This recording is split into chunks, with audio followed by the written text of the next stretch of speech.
что было очень интересно проводить конкурс «Лучший по профессии». Понятно, в самой фразе «лучший по профессии». Как это происходило?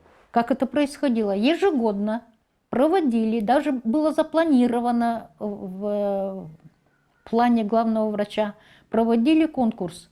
Это конкурс профессионалов. Это было в основном в среднем звене. Это конкурс «Лучшая медсестра», «Лучшая физиотерапевтическая медсестра», «Лучший лаборант». Очень хорошо помню. Я была начальником, которые оценивали баллы.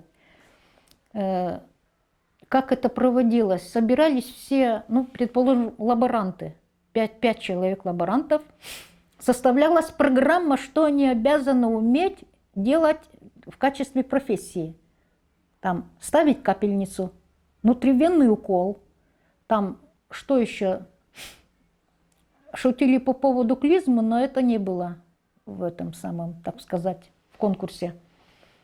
Дальше что? И обязательно художественное какое-то мероприятие. Или песня, или стихи, или там какая-то шутка, или какая-то, ну, в общем, юмор какой-нибудь. Вот. И присваивался, и там даже были материальные, так сказать, премии. Если первое место занимал, вот сюда вешали ленту «Лучший по профессии», 75-й год. Вот. Очень даже хорошо помню. Они до сих пор работают, победители лучшие по профессии. Что это им давало? То есть почет какой-то, да?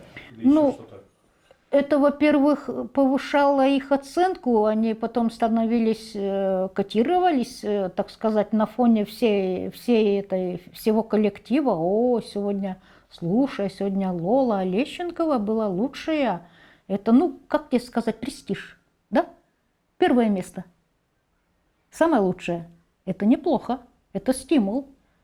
И это каждый год было, да? Каждый год. И они, ну, и материально им выдавалась премия.